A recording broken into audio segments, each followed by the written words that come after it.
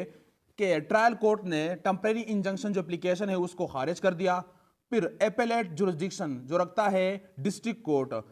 उसने प्लांटिफ के हक में इंजंक्शन जारी कर दिया, यानी टेम्परेरी इंजंक्शन स्टेटस को जारी कर दिया। अब कंटेम्प्ट ऑफ कोर्ट हो गया, तो क्या हम ट्रायल कोर्ट में कंटेम्प्ट ऑफ कोर्ट का एप्लीकेशन दायर करेंगे या जो डिस्ट्रिक्ट कोर्ट है जो एपेलेट जुरिस्डिक्शन रखता है उसमें कंटेम्प्ट ऑफ कोर्ट दायर करेंगे? तो यहां पर बताया गया है कि नहीं, जो आर्डर जारी करता है टेम्परेरी इंजंक्शन का, उसकी वायलेशन हुई है तो उसी कोर्ट में कंटेम्प्ट ऑफ कोर्ट का भी एप्लीकेशन दायर किया जाएगा। अब कंटेम्प्ट ऑफ कोर्ट का जो एप्लीकेशन दायर किया जाता है इस तरह की सिचुएशन में जहां पर टेम्परेरी इंजंक्शन जो इंजंक्टिव आर्डर है उसकी तौहीन की गई होती है, तो हम एप्लीकेशन दायर करेंगे आर्डर 39 रूल 23। उसमें बताया गया है कि एप्लीकेशन फिर दायर किया जाएगा और कोर्ट जो है वो प्रोसीडिंग शुरू करेगा और जो कंटेमनर है उसको 6 महीने की डिटेंशन यानी सिविल प्रिजन इंप्रिजनमेंट हो सकती है और जो प्रॉपर्टी है उसको अटैच भी किया जा सकता है 1 साल के मुद्दत तक। अब मेन क्वेश्चन ये है कि कौन सा कोर्ट जो है वो कॉम्पिटेंट है। तो जो जजमेंट है, जो केस ला है, उसका पैरा सी है, उसमें बताया गया है contention that proceedings taken by the transferee court and ordered pass by said court were illegal and without jurisdiction as the original order of status quo had been passed by some other court had no substance in circumstances। जहां पर यह बताया गया है कि जो transferee court है यानी जो डिस्ट्रिक्ट जज है या जो सीनियर सिविल जज है उसने केस को ट्रांसफर कर दिया है एक कोर्ट की तरफ, तो ट्रांसफरी कोर्ट बन गया। अब यहां पर यह इतराज किया गया कि जो ट्रांसफरी कोर्ट है उसने मेन जो ओरिजिनल आर्डर है इंजंक्शन का वो जारी नहीं किया है, लेकिन कोर्ट कहती है कि इसी तरह सर्कमस्टांसिस या मटेरियल रिकॉर्ड पर मौजूद नहीं है। Transferee court had jurisdiction to decide the application under order 39 rule 23 of CPC या 2C। तो इसके तहत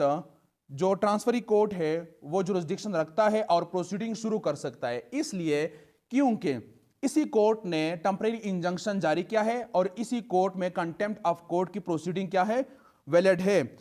और इसी प्रिंसिपल को डिस्कस किया गया है 1994 MLD पेज जो है 827, उसको डिस्कस करते हैं, वो बहुत ज्यादा वाज़ेह है।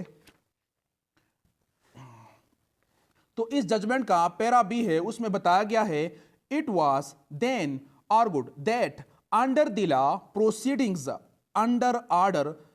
39 रूल 2C या 23 ऑफ CPC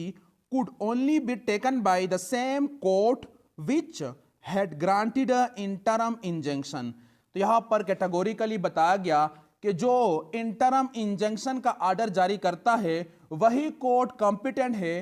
कि उस कोर्ट में कंटेम्प्ट ऑफ कोर्ट की एप्लीकेशन दायर किया जाए और वही कोर्ट जो है वो प्रोसीडिंग शुरू करे। और जो यही सेक्शन जो है ऑर्डर 39 रूल 2C उसमें बताया गया है, जरा इसको डिस्कस करते हैं। तो हमारे सामने ऑर्डर 39 है, उसका जो रूल 2 है उसका हेडिंग ये है इंजंक्शन टू रिस्ट्रेन रिपीटिशन और कंटिन्यूएंस ऑफ ब्रीच। यानी जब इंजंक्शन जारी हो गया अब उसकी कंटिन्यूस ब्रीच हो रहा है या रिपीटिशन हो रहा है तो उसको रिस्ट्रेन किया जाए, रोका जाए, यानी वायलेशन जो है कोर्ट की ऑर्डर का वो रोका जाए। अब जो 2C यानी सब रूल 3 जो है इसमें बताया गया है इन केस ऑफ डिसओबीडियंस और of breach of any such terms, यानी जब डिसओबीडियंस की सिचुएशन हो, कोर्ट की ऑर्डर की फरमानबरदारी नहीं हो रही हो, ओबे नहीं किया जा रहा हो, तो फिर the court granting an injunction में order the property of person guilty of such disobedience or breach to be attached and may also order such person to be detained in civil prison for a term not exceeding 6 months unless in the meantime the court directs his release। तो यहाँ पर यह बताया गया है कि court जो है उसको डिटेन कर सकता है सिविल प्रिजन में, और जो प्रॉपर्टी है उसको भी अटैच कर सकता है। लेकिन जो मेन सेंटेंस है, जो हमारा मतलब है वहां पर, the court granting an injunction may order the property of the person, यानी जो कोर्ट इंजंक्शन जारी करता है, यानी वो कोर्ट जिसने इंजंक्शन जारी किया है, वही कोर्ट क्या कर सकता है, गिल्टी जो है उसको पनिशमेंट दे सकता है, या उसको जेल में भेज सकता है, सिविल डिटेन कर सकता है, यानी 6 महीने तक कैद कर सकता है, या उसकी प्रॉपर्टी है उसको अटैच कर सकता है।